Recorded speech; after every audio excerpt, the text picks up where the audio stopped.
안녕하세요. 각 가정에서 예배드리고 있는 우리 모든 산표 가족들 다 환영합니다. 비록 몸은 이곳에 함께 있지 못하지만 우리가 마음으로 또 영적으로 한 믿음 안에서 한 하나님께 한 말씀으로 예배드리는 우리는 하늘 가는 산패 가족입니다.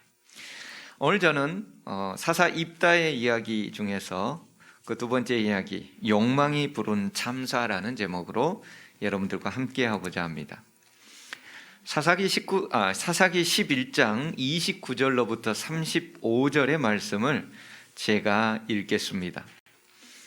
이에 여호와의 영이 입다에게 임하시니 입다가 길르앗과 므낫세를 지나서 길르앗의 미스베에 이르고 길르앗의 미스베에서부터 암몬 자손에게로 나아갈 때에 그가 여호와께 서원하여 이르되 주께서 과연 암몬 자손을 내 손에 넘겨주시면 내가 암몬 자손에게서 평안히 돌아올 때 누구든지 내 집 문에서 나와서 나를 영접하는 그는 여호와께 돌릴 것이니 내가 그를 번제물로 드리겠나이다 하니라.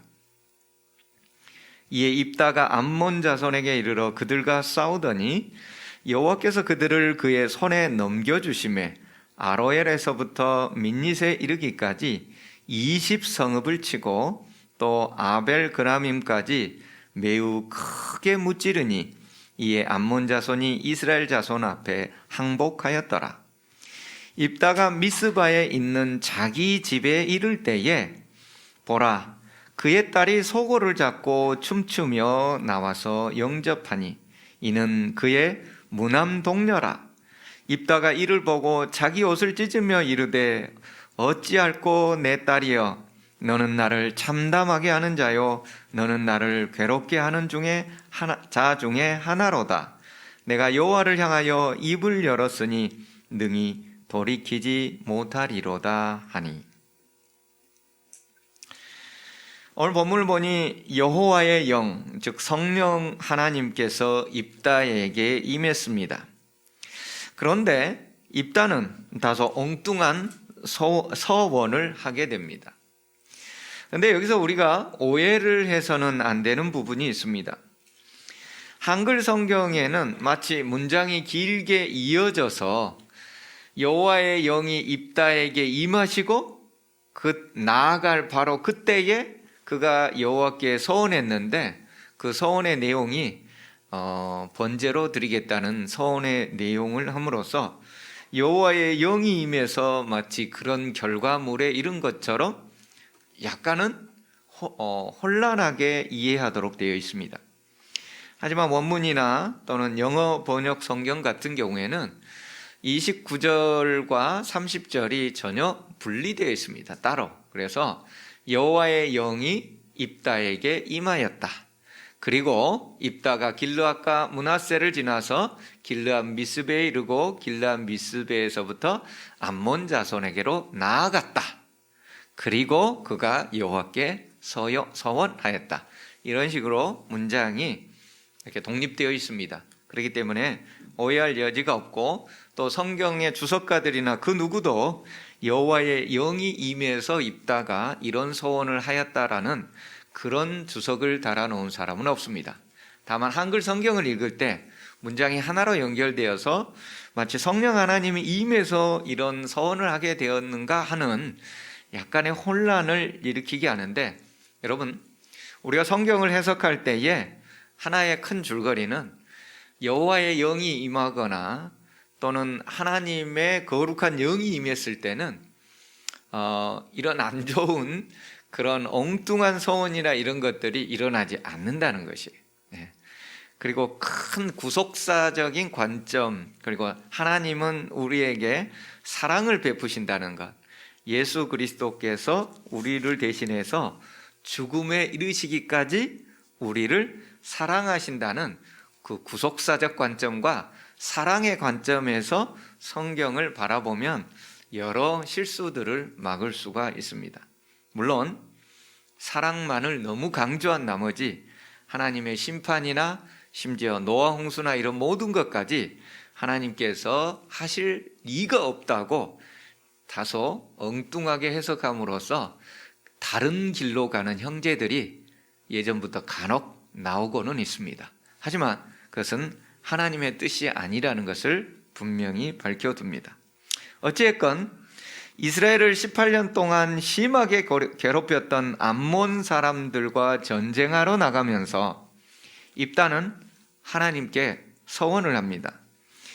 그가 파란 글씨로 제가 해놨죠. 서원하여 가로되 주께서 암몬 자손을 내 손에 넘겨줘서 내가 전쟁에서 승리하고 평안히 돌아온다는 말은 내 목숨이 사지가 온전하게 돌아올 때에 누구든지 내 집 문에서 나와서 나를 영접하는 그는 여호와께 돌릴지니 내가 그를 번제물로 드리겠노라고 하나님께 서원을 합니다. 우리는 이 부분을 읽으면서 다른 많은 사람들과 같이 궁금함이 생깁니다. 도대체 이렇게 해가지고 이 나중에 보니까는 자기 집에 이를 때에 보라 그의 딸이 소고를 잡고 춤추며 나와서 영접하니 그 입다는 자신의 옷을 찢으면서 아이고 어찌하고 내 딸이여 너는 나를 참담하게 하는 자로다. 내가 여호와를 향하여 입을 열었으니 즉 서원을 하였으니 능히 돌이키지 못하리로다. 그래서 입다의 딸이 어떻게 됐다는 거예요? 39절에 보면 입다가 여호와께 서원한 대로 행했다라고 기록되어 있어요. 그래서 죽었다는 거예요? 살았다는 거예요? 오늘 그것을 한번 바라보도록 하겠습니다. 도대체 입다에게 하나밖에 없는 아들도 없습니다.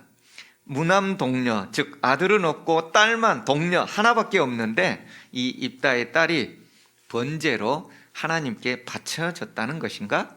아니면 아니라는 것인가? 성경 주석을 어디를 보아도 두 의견이 팽팽합니다. 심지어 재림교회 주석도 두 의견이 있다라고 얘기하지 어느 한 편을 들지는 않습니다.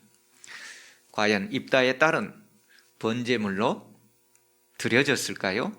아니면 번제에 다른 뜻이 있는 것일까요? 첫째 의견은 입다의 딸은 죽지 않았다는 것입니다. 입다의 딸은 죽음을 당하지 않고 평생 살아서 하나님의 성전에서 결혼하지 않고 처녀로서 봉사했다라는 견해입니다.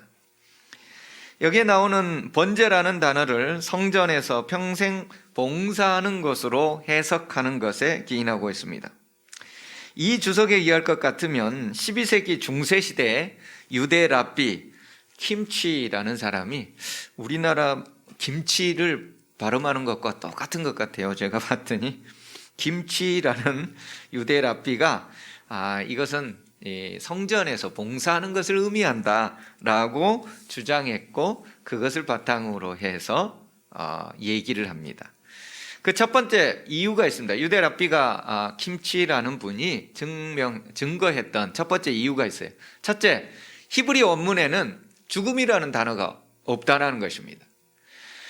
사사기 11장 37절 38절에 그의 아버지 즉 딸이 그러죠. 입다의 딸이 그의 아버지에게 이르되 이 일만 내게 허락하사 나를 2달만 버려두소서. 내가 내 여자친구들과 산에 가서 나의 처녀로 죽음을 인하여 애곡하겠나이다 하니 그가 이르되 가라 하고 2달을 기한하고 그를 보내니 그가 그 여자친구들과 가서 산 위에서 처녀로 죽음을 인하여 애곡하고 라고 나와 있는데 이 죽음이라는 단어가 원문 자체에는 아예 없습니다. 그래서 그것을 해석해 보면은 처녀로 인하여 애곡하겠다라는 것입니다. 죽음이라는 단어 자체가 없어요. 처녀로 인하여 애곡한다는 표현이 뭘까요? 이스라엘 백성에게 있어서 우리나라도 1970년대, 80년대까지만 할지라도 결혼 안 하면 여자나 남자나 결혼 안 하면 어떤 관념이 있어요? 복 못 받았다. 그리고 지금도 70대, 80대 되는 어르신들은 결혼 안 한 딸이나 또 아들이나 보면은 무슨 생각이 있어요? 내 인생에 참 뭐가 끼어서 저런 자식이 나와서 내 마음을 괴롭게 하는 거. 여러분, 우리 부모님 세대도 그런 생각을 하고 있는데 지금 여기가 지금 BC 1000년이 넘는 세기입니다. 1100년, BC 1100년 정도 되는 시기예요. 지금으로부터 3100년 전의 사건인 것입니다. 그 당시에 결혼 안 한다는 것은 이건 있을 수가 없는 일이. 그렇기 때문에 처녀로 살아간다는 것, 이런 모습들이 결국은 그 부모나 자신에게나 너무 통탄할 일이 아니겠는가.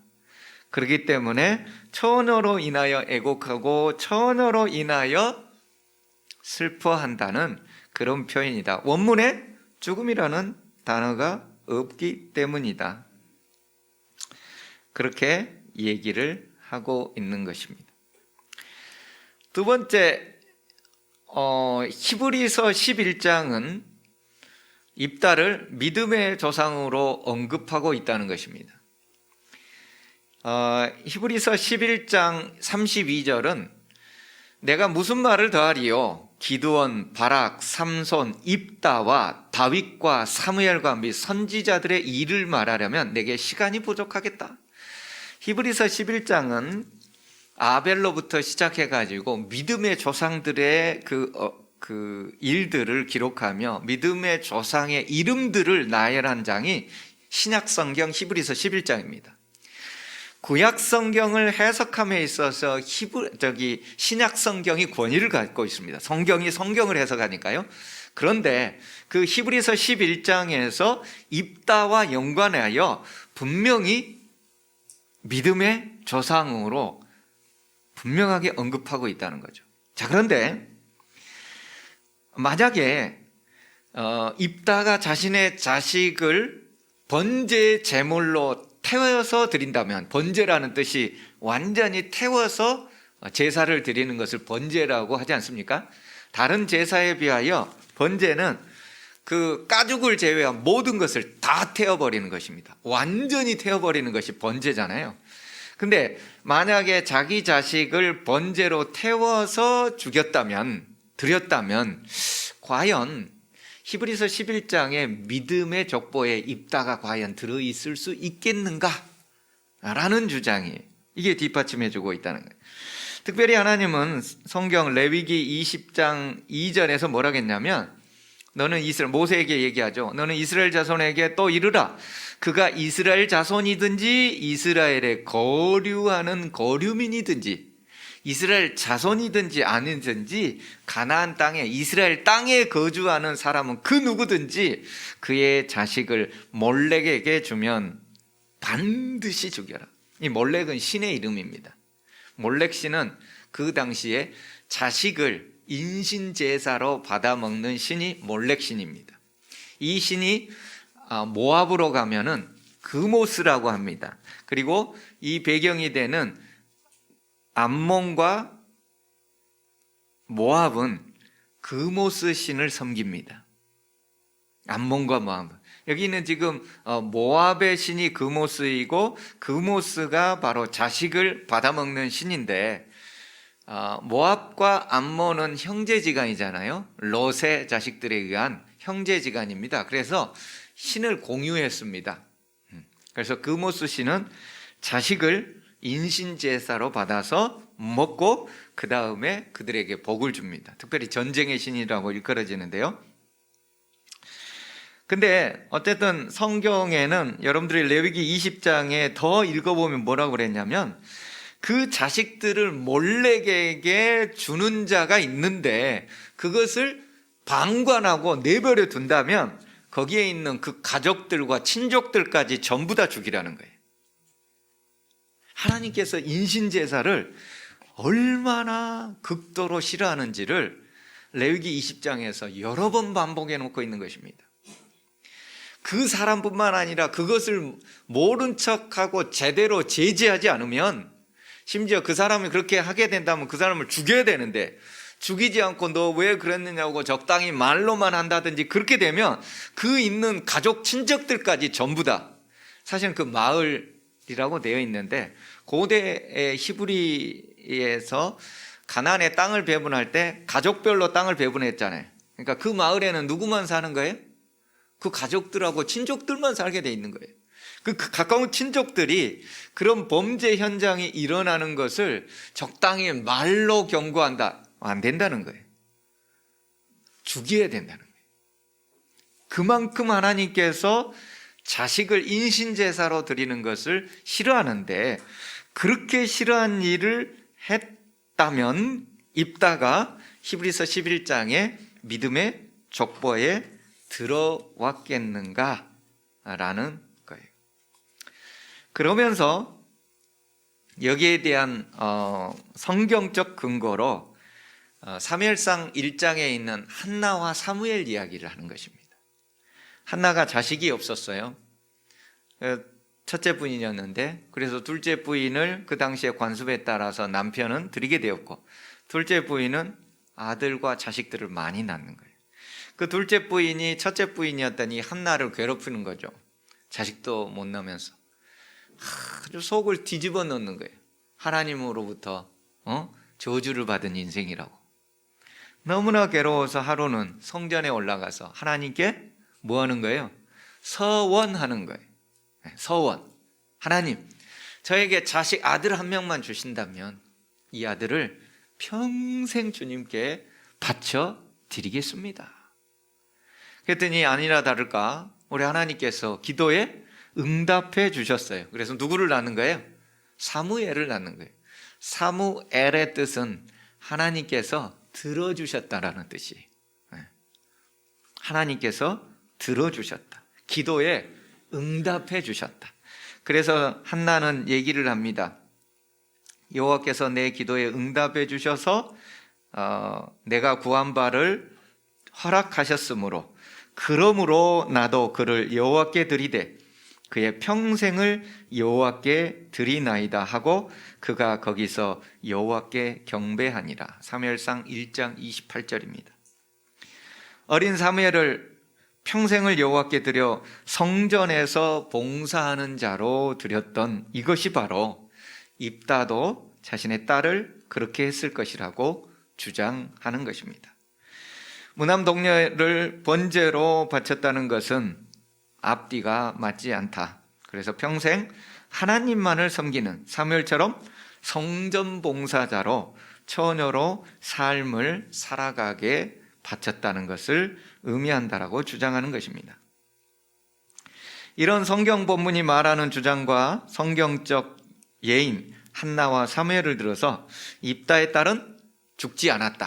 성전 봉사자로 평생 처녀로 하나님께 헌신했던 존재다라고 주장합니다. 여러분, 이 의견을 들어보니까 어떤 것 같아요?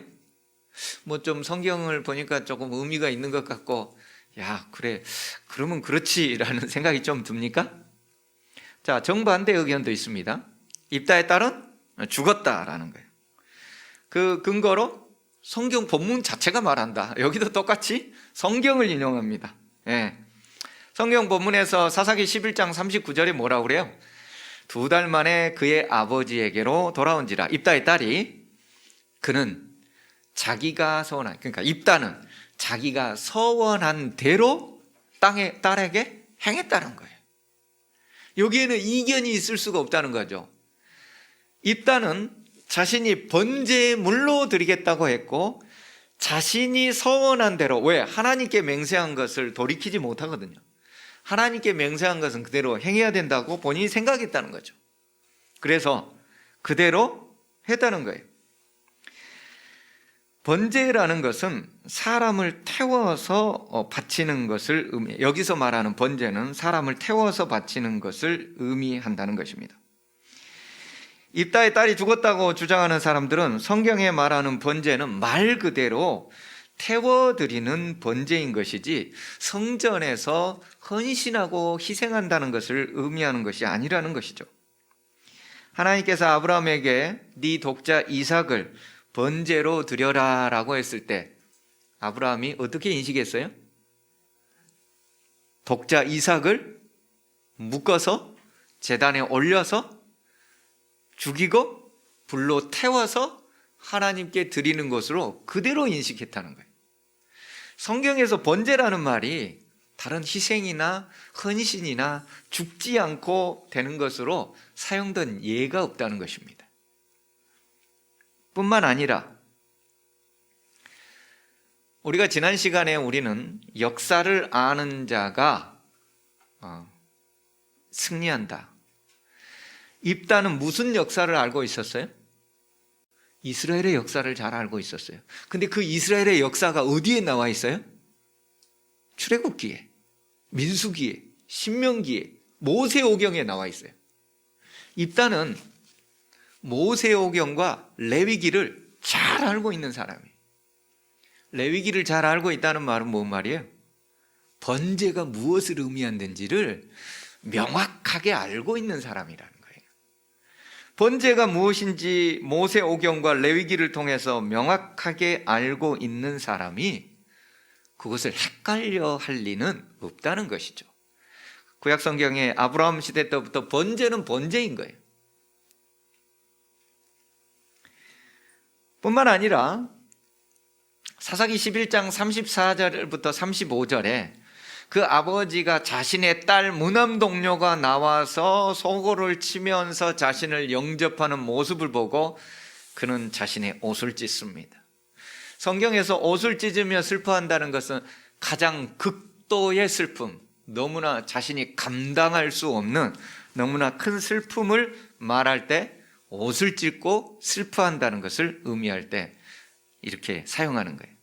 근데 여기 성경에 보면 너는 나를 참담하게 하는 자요, 너는 나를 괴롭게 하는 자 중에 하나로다 라고 기록되어 있는데요, 이 참담하다는 표현을 표준 공동 번역에서는 네가 내 가슴에 칼을 꽂는구나, 표준 세번역에서는 너는 나의 가슴을 후벼 파는구나. 여러분, 성전에서 처녀로 평생 헌신하여 봉사한다면 너는 내 가슴에 칼을 꽂는 자구나 라는 표현을 쓸까요?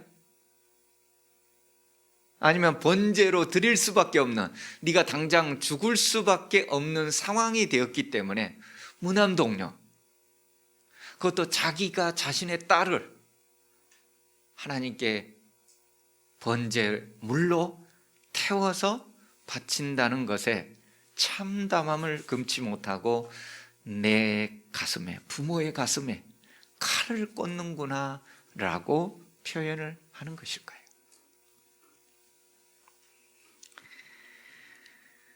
단순히 번제가 평생 성전 봉사를 의미한다면 입다가 이렇게 자신의 가슴에 칼을 꽂는다는 표현을 사용했을 리가 없다는 것입니다. 오히려 평생 하나님의 성전에서 봉사하는 것이야말로 오히려 하나님께 더 큰 영광을 드리는 것이 아니겠나는 것이죠. 예나 지금이나 여인이나 남자나 결혼을 못할 수도 있습니다. 고대라고 해서 모두 100% 결혼했던 것은 아니라는 것입니다. 못할 수도 있고 때로는 안 할 수도 있는 상황이고, 옛날에 처녀로 평생 하나님께 봉사하는 것이 아버지 가슴에 칼을 꽂는 정도는 아닐 것이라는 것이죠. 그리고 뿐만 아니라 2달 동안 나로 하여금 울게 해달라는 그 딸의 요청을 아버지는 들어주십니다. 그리고 뿐만 아니라 제일 밑에 보면 이스라엘 여자들이 해마다 입다의 딸을 위하여 4일씩이나 애곡했다는 것이죠. 여러분, 성전에서 처녀로 바쳐지는 일이, 성전에서 처녀로 평생 봉사하는 일이 2달 동안이나 친구들과 울어야만 될 일이었을까요? 두 번째, 그로 인하여 매년마다 여인들은 4일씩이나 입다의 딸을 위하여 울어야 할 그런 사건이었을까요? 이런 것들을 통하여 입다의 딸은 번제물로 죽었다라고 주장합니다. 자, 입다의 딸은 죽었습니까? 살았습니까? 아직도 두 의견은 팽팽합니다. 어느 한쪽에 패배하지도 않았습니다. 근데 우리는 여기서 서원 자체가 잘못되었다는 것은 아닙니다. 성경에는 서원할 수 있습니다. 서원합니다. 한나도 서원을 했습니다. 하지만 입다는 그 서원의 내용 자체가 잘못되었다는 것이죠. 그래서 본교 성경 주석에서는 이렇게 얘기해 놓고 있습니다. 입다의 성급한 서원에 대한 이 이야기는 성경에 나오는 많은 이야기들처럼 설명이나 해석 없이 기록되었다. 사실 설명이나 해석이 필요하지도 않다. 입다의 경우 그가 받을 수 있는 유일한 판단은 비난이다. 입다는 전쟁에 나가면서 정서적 압박감을 받게 되었습니다. 이 전쟁에서 반드시 승리해서 그는 이스라엘의 장관이요 우두머리가 되어 유지해야만 했었습니다. 자신을 쫓아내었던 길르앗 장로들이 자신을 찾아와 우두머리가 되어 암몬과 싸워달라고 부탁했을 때 입다는 여호와께서 나와 함께 하신다면 이렇게 처음에 말을 했습니다. 또한 자신의 거처를 떠나기 전에도 여호와께 자신의 모든 것들을 아뢰고 떠나는 신앙인이었습니다. 그럼에도 불구하고 막상 전쟁에 출정함에 있어서 그는 커다란 심리적 압박감에 두려움에 떨게 되는 것입니다. 전쟁은 여호와께 속했다는 것을 그는 이론적으로 너무나 잘 알았습니다. 하지만 동네에서 패거리로 싸울 때와 암몬이라는 족속과 나라 대 나라로 전쟁하는 것은 전혀 다른 일이었습니다. 자신들을 무려 18년 동안이나 괴롭혀왔던 암몬은 패거리 싸움이 아니었기 때문입니다. 전쟁이 여호와께 속한 것이라는 이론이 이제 실전으로 경험으로 쌓였어야 됨에도 불구하고 그러한 경험이 부족했기 때문이었습니다. 그는 정서적 압박감을 견디다 못해 뭔가 하나님께 서원하여 이 전쟁에서 승리를 보장해 줄 것을 바라게 된 것입니다.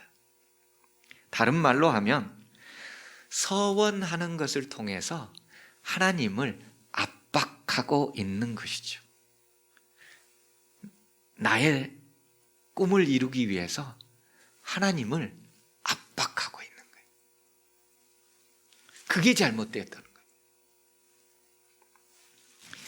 이것은 그모스 몰렉신을 섬기고 있는 모압이나 암몬 족속들의 자신들의 서원이 이루어지는 하나의 방편이었습니다. 그런 전쟁에 나가기 위해서 전쟁에 승리해서 수많은 전리품들과 그 다음에 거기에서 나오는 여러 가지 유익 그리고 자신들이 살아 돌아와야 될 것을 자신의 자식을 바쳐서 그 신이 압박감에 못 이겨서 그 자신들에게 승리를 주도록 그렇게 하는 것이었습니다. 다른 말로 하면 뭐예요? 나의 소원과 나의 헌물을 통해서 하나님을 조종하고 있는 것이죠. 이게 잘못됐다는 거예요. 우리도 혹시 그런 기도하지 않습니까? 나의 기도와 나의 소원을 통해서 하나님을 압박하고 그걸 통해서 나의 소원을 이루고 나의 꿈을 이루려는 것. 물론 우리가 소원을 언제 해요? 다급할 때 하잖아요. 한나가 자식이 없어서 괴로울 때 했고 자식이 잊어먹어가지고 몇 시간 동안 보이지 않을 때 뭐 하는 거예요? 소원하는. 저보다 우리 혜원이 보이지 않을 때 하나님께 뭐라고 그랬어요? 하나님, 우리 혜원이 찾게만 해주신다면 죽도록 충성하겠습니다. 이런 소원 자체가 나쁜 것은 아니에요. 근데 이 입다의 소원은 뭐래요? 자신의 전쟁의 승리를 위해서 자신이 우두머리를 계속 유지하는 조건으로 자기 딸을 자기가 헌신하는 게 아니라 누구를요? 자식을 희생 삼아서 자기가 하겠다는 거예요. 여러분 입다가 처음에 서원할 때 뭐라고 하냐면 내가 전쟁에서 평안히 암몬 자손으로부터 승리하고 평안히 돌아올 때 내 집 문 앞에서 나를 맞이하는 자를 번제로 드리겠다는 거예요. 여러분 자신의 문 앞에서 누가 맞이할까요? 자신을 남의 집 식구가 와갖고 나를 맞이할까요?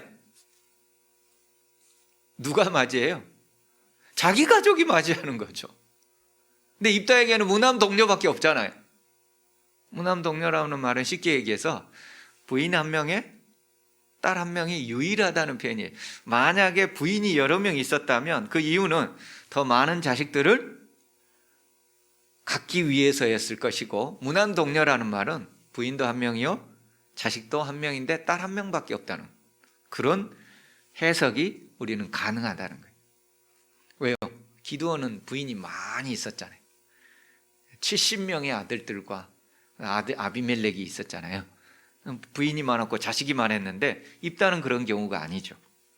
어쨌거나 자신의 승리와 자신이 그 우두머리 되는 것을 유지하기 위해서 자기 집에서 가장 먼저 나와 자기를 영접할 사람이 자기 가족밖에 없다는 것을 알면서도, 알았을 것임에도, 그럼에도 그는 서원하여 그것을 자신의 자리를 유지하려고 했던 것입니다. 여러분, 우리가 기도하는 것들이 혹시 입다의 서원과 같지 않은지는 우리가 면밀히 살펴볼 필요가 있습니다. 우리의 서원은 감사제의 일종입니다. 감사. 화목제 중에서 감사제, 이스라엘의 5대 제사 가운데서 화목제에 속한 것이 서원제고, 서원제는 감사제의 일종이에요. 그럼 뭘 해야 되는 거예요? 감사함으로 드려야 되는 거예요. 서원은 감사함으로, 하나님께 조건을 내걸고 하나님과 거래하는 것이 아니에요. 믿음은 거래가 아닙니다. 하나님, 저 건강 낫게 해주시면 하나님 열심히 잘 믿겠습니다. 하나님, 제 자식 이번에 대학에 합격하게 해주시면 제가 헌금 얼마 하겠습니다. 여러분, 이건 거래지 믿음이 아니에요. 하나님이 이런 기도에 혹시 응답되는 것처럼 보였을지 모르지만 입다도 응답되는 것처럼 보이잖아요, 겉모양은. 하지만 그건 하나님의 뜻이 아니에요. 믿음은 거래하는 것이 아닙니다. 어떻게 해야 돼요? 다니엘의 세 친구는 7배나 더 뜨거워진 풀무불에 왕이 만든 금신상에게 절하지 않았다는 이유로 들어갈 처지에 놓여 있었습니다. 다니엘의 세 친구에게 느부갓네살 왕은 다시 한번 그들에게 기회를 줍니다. 여러분, 이렇게 한 번 더 기회를 주는 것은 그 고대 당시에 절대적 왕권 하에서 흔하지 않는 일이었습니다. 그것도 왕이 직접적으로 다시 한번 기회를 주는 이런 상황은 흔하지 아니었어요.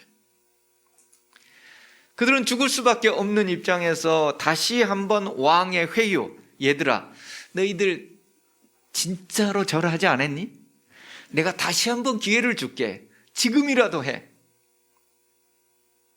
그때의 다니엘의 세 친구들은 왕이시여, 우리가 여기에는 왕에게 대답할 필요도 없습니다. 만일 그럴 것이면 왕이여, 우리가 섬기는 우리 하나님이 우리를 극렬히 타는 풀무 가운데서 능히 건져내시겠지요. 왜? 전지전능하신 하나님이시니까. 왕의 손에서도 물론 건져내시겠지요. 다니엘의 세 친구는 이어서 이렇게 얘기합니다. 그리 아니하실지라도 왕이여, 우리가 왕의 신들을 섬기지도 아니하고 왕의 세우신 금신상에게 절하지도 아니할 줄을 아옵소서. 우리 하나님의 뜻이 우리를 저 극렬히 타는 풀무 가운데서 건져내지 않는다 할지라도, 하나님의 뜻이 아니에요. 침례 요한은 100살까지 사는 것이 하나님의 뜻이 아니었습니다. 엘리사 선지자가 병들어서 죽었습니다. 화이프인은 자신의 자식 4명 가운데 2명을 일찍 잃을 수밖에 없었습니다. 여러분, 우리가 사는 세상에서 우리가 원하는 것이 하나님의 뜻이 아닙니다. 우리가 원하는 대로 내 자식 잘 되고 내 그 남편의 일, 부인의 일이 성공하는 것이 하나님의 뜻이 아니에요. 하나님의 뜻은 우리 각 개인이 영원한 생명 가운데서 영원한 생명 안에 있는 것이 하나님의 뜻인 것입니다. 우리의 자식이 좌충우돌하건 어찌되었건 그 영혼들에게 영원한 생명이 깃들어 있는 것이 하나님의 뜻이에요. 우리 인간의 눈에 보기에는 그저 평안한 것, 잘 되는 것, 잘 먹는 것, 더 좋은 것, 하지만 하나님의 생각과 사람의 생각은 다릅니다. 다니엘의 세 친구는 하나님의 뜻이 우리를 이 땅에서 생명을 유지시켜 주는 것이 아니하실지라도 우리는 하나님만을 섬기겠습니다 라고 얘기했던 것입니다. 이런 믿음이었다면 입다는 굳이 자신의 승리를 보장하기 위해 엉뚱하게 다른 사람을 번제로 바치려는 서원은 하지 아니하였을 것입니다. 자신이 정말 과거의 천덕꾸러기가 아닌 이스라엘의 우두머리가 되기 위한 욕망이 자리 잡고 있었던 것이죠. 그래서 자신의 집 문에서 나와 자신을 영접하는 자를 번제로 드리겠다라는 엉뚱하고 잘못된 서원을 하게 되어 자신의 욕망이 참사를 부른 형국이 되었던 것입니다. 전쟁은 여호와께 속한 것이라는 것을 이론을 넘어 실전으로 배울 절호의 기회를 그는 놓쳤습니다. 전쟁이 여호와께 속한 것이듯 구원도 하나님의 은혜로 주신 것입니다. 전쟁에서 승리와 구원을 입다가 서원했기 때문에 하나님께서 주신 것이 아닙니다. 서원을 하지 아니했다 할지라도 여호와 하나님은 이스라엘을 능히 구원하실 것이었기 때문입니다. 사사기 10장 16절에는 하나님께서 이렇게 얘기해놨죠. 자기 가운데서 이방신들을 제하여 버리고 여호와를 섬기며 나오는 그들을 보고서 여호와께서 이스라엘의 공고로 말미암아 마음에 근심하셨다고. 이 말을 영어로 제가 그때 표현했었습니다. 더 이상 그 공고로 인하여 마음에 견딜 수가 없는 거예요. 구원을 해주지 않을 수가 없어서 그 마음에 견딜 수가 없는 표현으로 하나님은 입다가 서원했든지 아니했든지 이스라엘 백성들이 회개하고 나왔을 때 이스라엘 백성들을 구원하시기 위하여 이미 결심하시고 뜻을 세우셨던 것입니다. 하나님께 서원하며 서원제를 드린다는 것은 하나님과 하는 거래가 아닙니다. 더군다나 자신의 입신을 위해서 다른 사람을 희생으로 드린다는 것은 성경에서 결코 허락하지 않은 서원입니다. 서원제는 앞서 말씀드렸다시피 감사의 제사 가운데 하나입니다. 하나님이 주신 은혜, 하나님이 주신 구원, 하나님이 주신 모든 것에 대하여 감사함으로 드리는 것이 서원제라는 것입니다. 2021년 시작한 우리도 혹 입다처럼 무슨 압박감에 아니면은 자신의 뜻을 이루기 위하여 하나님을 자신의 욕망 가운데서 하나님께 어떤 서원을 하지 아니했습니까? 자신의 평안을 위해, 자식이 잘 되는 것을 위해 혹 어떤 서원을 하지는 않았습니까? 믿음은 거래가 아니며 서원은 자신의 욕망을 위해 드리는 것은 더더욱 아닙니다. 우리는 다니엘의 세 친구들처럼 그리 아니하실지라도 하나님을 믿겠습니다 라고 나와야 됩니다. 서원은 그리 아니하실지라도 하나님께 감사함으로 모두 드리겠습니다 라고 나와야 되는 것입니다. 이제 2021년도 20일밖에 남지 않았습니다. 혹 자신의 욕망으로 잘못된 서운한 것은 없는지 앞으로 20일 동안 잘 살펴보시면서 그리 아니하실지라도 2021년을 감사함으로 마무리하는 한 주 석주가 되기를 간절히 바라며 말씀을 드립니다. 하나님, 저희들 혹 입다처럼 우리의 욕망을 위해서 우리의 이기적인 생각 때문에 혹 서원하지는 않았습니까? 주님, 다니엘의 세 친구들처럼 그리 아니하실지라도 우리의 모든 것, 우리의 모든 소유, 우리의 모든 시간, 우리의 모든 재능을 주님께 기꺼이 감사로 드릴 수 있는 진정한 서원제를 행하도록 저희와 함께하여 주시옵소서. 주님, 이제 2021년도 시작한 지 엊그저 같은데 벌써 20여일밖에 남지 않았습니다. 주님, 이 20일 동안 한 해를 잘 마무리할 수 있는 지혜의 영을 허락해 주심으로 입다와 같이 엉뚱한 잘못된 소원 속에 자신의 가족을 어렵게 만드는 오류를 범하지 않도록 인도하여 주시옵소서. 예수님 이름으로 간절히 기도합니다. 아멘.